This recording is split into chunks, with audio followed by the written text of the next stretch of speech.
এই পর্যায়ে গুরুত্বপূর্ণ বক্তব্য রাখবেন আর দলের শীর্ষ নেতা বাংলাদেশ ডেভেলপমেন্ট পার্টির সংগ্রামী চেয়ারম্যান বরেণ্য আইনজীবী জননেতা অ্যাডভোকেট A.K.M. আনোয়ারুল ইসলাম চাঁদ।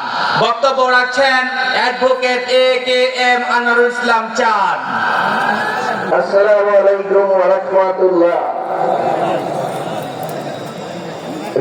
চট্টগ্রাম বিভাগীয় সম্মেলনের সম্মানিত সভাপতি, উপস্থিত প্রধান অতিথি, কেন্দ্রীয় নেতৃবৃন্দ, বিভাগীয় নেতৃবৃন্দ এবং সামনে উপবিষ্ট বীর চট্টলার জনতা, সকলকে অভিনন্দন জানাচ্ছি।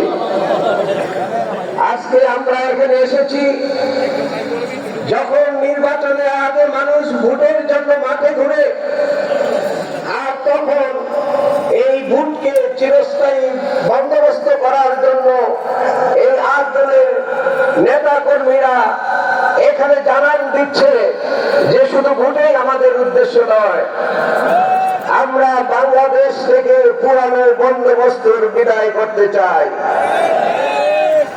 আমরা মানুষ পাথর দিয়ে মানুষ হত্যা করতে চাই না, আমরা প্রস্তর যুগে ফিরে যেতে চাই না, আমরা ফেসিবাদের যুগে ফিরে যেতে চাই না, কাক কাকের মাংস খায় না। একটা দল যত সুযোগ আছে 200 মানুষ সেটা হত্যা করেছে। আল্লাহর ভাষায় এরা পশুর চেয়ে অদম।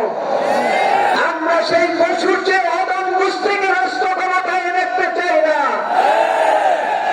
বাংলার মানুষ আজকে সেই পুরানো বন্দোবস্তকে প্রত্যাখ্যান করে এই সারা দেশে ইতিমধ্যে 6টা বিভাগে লক্ষ জনতা তাদেরকে চ্যালেঞ্জ করে বলছে, তোমরা পুরানো বন্দোবস্ত ভুলে যাও, আমরা জুলাইয়ের চেতনায় নতুন বাংলাদেশ গড়তে চাই। সংগ্রামী জনতা, তারা এখনো স্বপ্নের মুখে আছে, তারা স্বপ্ন দেখছে তাদের ভোট ঘোষণা হবে, কেন্দ্রে যাবে, আগের মতো ব্যালট বাক্স ভর্তি করে তারা নির্বাচিত হয়ে দেশ পরিচালনা করবে। তাদেরকে আমরা এই চট্টগ্রাম ঐতিহাসিক মাঠ থেকে ঘোষণা দিচ্ছি, সারা দেশের মতো বাংলার ৮ দলের ইসলামিক দলগুলো তাদের অনুসারীরা জাগ্রত হয়েছে। ইনশাআল্লাহ বাংলায় আর এই পুরনো বন্দোবস্ত ফিরে আসবে না, আপনাদেরকে বাংলার মানুষ কোনোভাবে গ্রহণ করবে না।